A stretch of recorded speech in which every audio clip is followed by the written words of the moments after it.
Hello friends, welcome to my channel. Today's topic is section 178 जो कि है nomination and remuneration committee and stakeholder relationship committee. तो इन दो committees के बारे में हम इस सेक्शन में सीखेंगे। लास्ट सेक्शन में हमने पढ़ा था ऑडिट कमेटी क्या होता है और भी उसके बारे में बहुत चीज़ें सीखी थी। इस सेक्शन में हम सीखेंगे एनआरसी एंड एसआरसी यानी nomination remuneration committee and stakeholder relationship committee. तो सबसे पहले बात करते हैं एनआरसी की। एनआरसी में हम क्या सीखेंगे कि किन किन कंपनीज़ को ये कमेटी बनानी पड़ती है। सेकंड, रीजंस क्या होते हैं, क्यों बनानी पड़ती है, इसके क्या फंक्शंस होते हैं।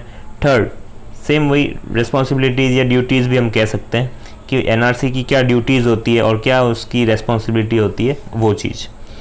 तो अब आपको ये समझ में आ रहा होगा कि ये सेम ऑडिट कमेटी जैसा लग रहा है। तो इसमें एक डिफरेंस है, बस सिंपल सा डिफरेंस है audit committee and nomination and remuneration committee में।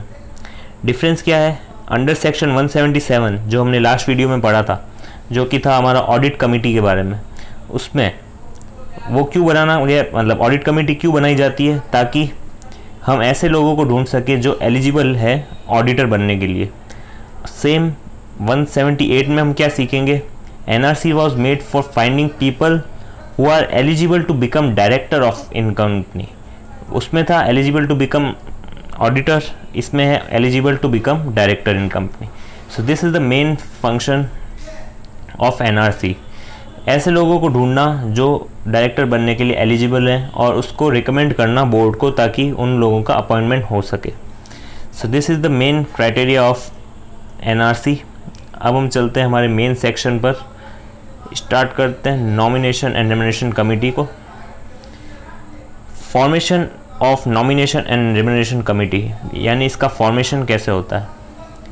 अ NRC shall be constituted by board of director of every listed public company, यानी जो भी पब्लिक कंपनी जिसके शेयर्स लिस्टेड है स्टॉक एक्सचेंज में यानी एनएससी बीएससी में लिस्टेड है, उनको ये एनआरसी बनाना कंपलसरी है, मैंडेटरी है।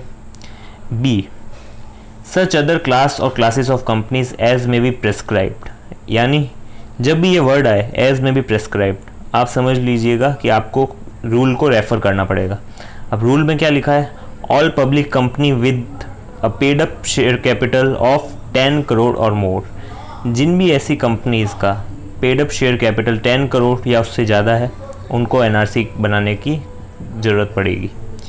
Second, all public companies having turnover 100 crore और मोर, ऐसी पब्लिक कंपनीज जिनका टर्नओवर 100 करोड़ या उससे ज़्यादा है, उनको भी एनआरसी बनाने की ज़रूरत पड़ेगी।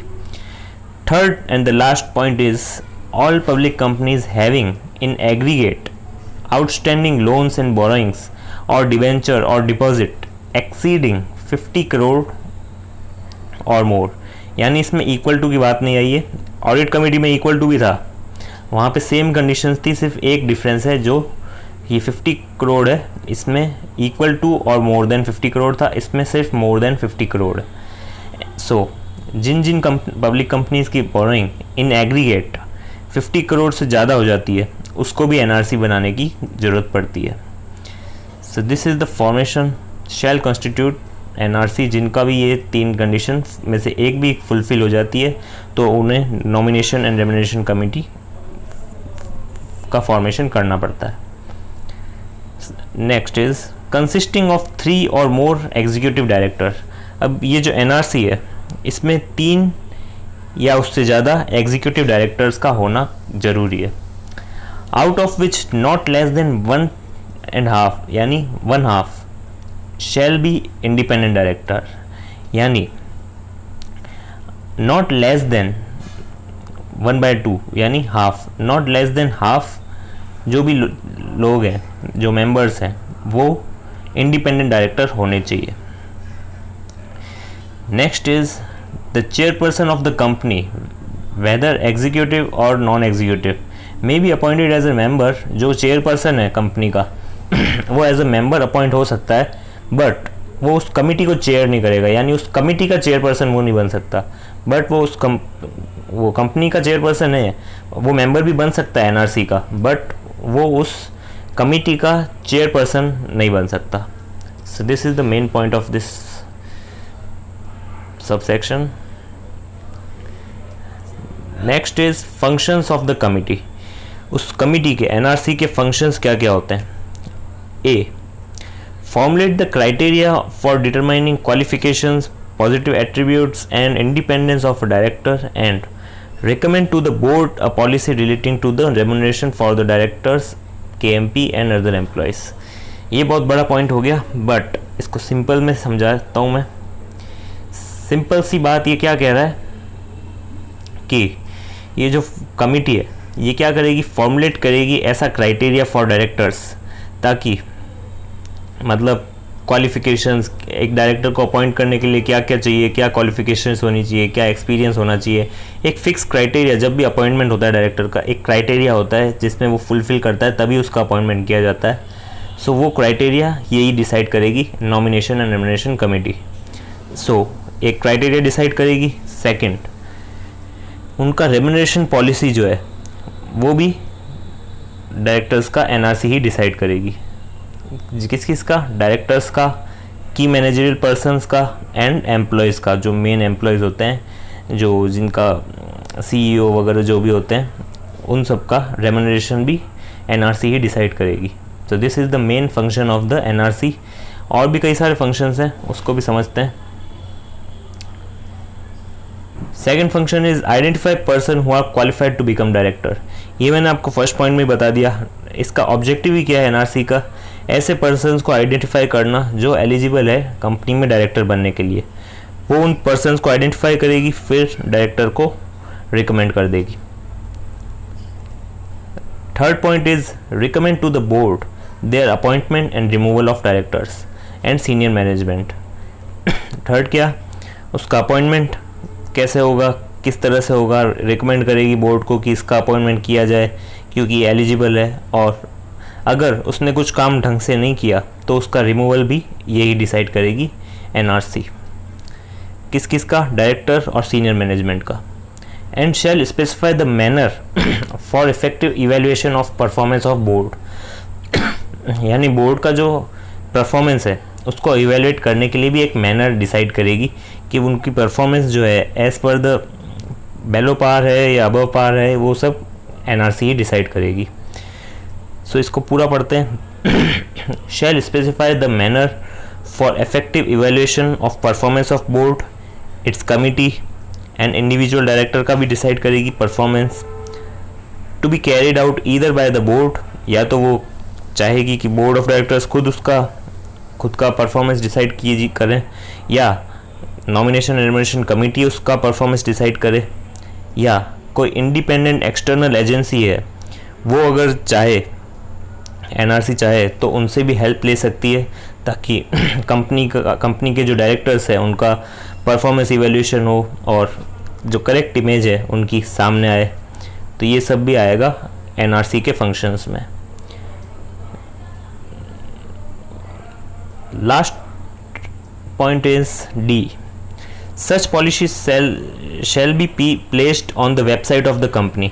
ये जो भी पॉलिसी इसने फॉर्मुलेट की है मैनेजर्स के लिए, अपॉइंटमेंट के लिए या रेमुनरेशन के लिए या परफॉर्मेंस इवैल्यूएशन के लिए, वो on the companies website show करेगी, ताकि जो भी लोग हैं उनको देख सकें और ज़्यादा से ज़्यादा फेथ दे जा सके कंपनी पे. क्योंकि ये सारी पॉलिसीज़ अगर कंपनीज़ के वेबसाइट पे होगी तो कंपनीज़ की और गुडविल बढ़ेगी और ज़्यादा से ज़्यादा शेयर होल्डर्स उनकी तरफ अट्रैक्ट होंगे और इन्वेस्टर्स उनकी कंपनी में इन्वेस्ट करना चाहेंगे. So this is the main feature and the salient features of the policy and changes therein. जो भी चेंजेस हो रहे हैं, सैलिएंट फीचर्स जो भी है पॉलिसी के, वो सब उसको अपडेट करना पड़ेगा on the companies website. If any, along with the web address of the policy, if any shall be disclosed in the board's report. और जो भी वेब एड्रेस होगा पॉलिसी का जो उसने अपलोड की है, वो भी सारा का सारा बोर्ड रिपोर्ट में डिस्क्लोज करना पड़ेगा. जो भी उसने चेंज किया है, जो भी पॉलिसी उसने फॉर्मुलेट की है, सबका सब उसको बोर्ड रिपोर्ट में डिस्क्लोज करना कंपलसरी है. एंड द सेक्शन जो भी हमने अभी पढ़ा एनआरसी का, रेमुनरेशन, नॉमिनेशन रेमुनरेशन कमेटी का, ये एप्लीकेबल नहीं होगा सेक्शन 8 कंपनीज़ पे. तो ये हमने पढ़ा था एनआरसी के बारे में। अब हम पढ़ेंगे एसआरसी यानी स्टेक होल्डर रिलेशनशिप कमिटी। ये बहुत सिंपल सा पॉइंट है। A, a company which consist of more than 1000 share holders at any time during the financial year must constitute SRC.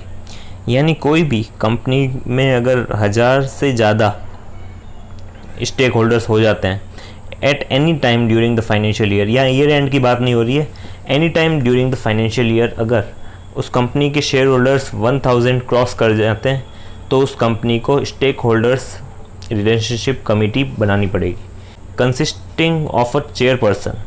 यानी जो भी चेयरपर्सन होगा who must be a non executive director and other members are decided by the board. यानी जो भी ये SRC बनेगी उसमें जो भी चेयरपर्सन होगा वो नॉन एग्जीक्यूटिव डायरेक्टर होना चाहिए and other members as decided by the board. Board के हिसाब से जो भी अदर मेंबर्स है वो अपने हिसाब से सेट कर सकते हैं उसमें।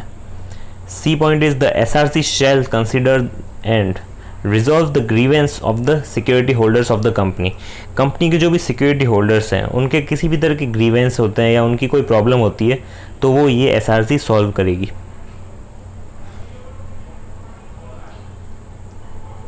D, now the D point is the chairperson. जो भी कमेटी के थे, एनआरसी के, एसआरसी के, जो भी चेयरपर्सन है, या तो वो या अगर उसने ऐसा कोई पर्सन ऑथराइज किया है कि वो उसके बिहाफ पे मीटिंग अटेंड कर ले तो उसको कंपनी की जनरल मीटिंग अटेंड करनी पड़ेगी। So this is the simple point. Inability to resolve और consider any grievance by SRC in good faith. Good faith यानी कंपनी का जो इंटरेस्ट है वो फुलफिल हो रहा है उससे, यानी कंपनी का इंटरेस्ट वो डोमिनेट कर रहा है उसके इंडिविजुअल इंटरेस्ट को, तो डेफिनेटली एसआरसी कंपनी के साथ जाएगी और उस स्टेक होल्डर का इशू जो भी है वो रिजॉल्व नहीं कर पाएगी। तो इसमें किसी भी तरह का कॉन्ट्रवेंशन नहीं है सेक्शन का, क्योंकि कंपनी का जो इंटरेस्ट है वो फुलफिल होना ज़रूरी है, न कि किसी एक इंडिविजुअल स्टेक होल्डर का इशू सॉल्व होने से। So this is the main point. Note, this section is not applicable to section 8 companies and specified IFSC public companies. जो भी सेक्शन 8 कंपनीज है उस पर एप्लीकेबल नहीं है, पहले भी बताया था। एंड जो भी स्पेसिफाइड IFSC कंपनी है, पब्लिक कंपनी है, उन पे भी ये सेक्शन एप्लीकेबल नहीं है।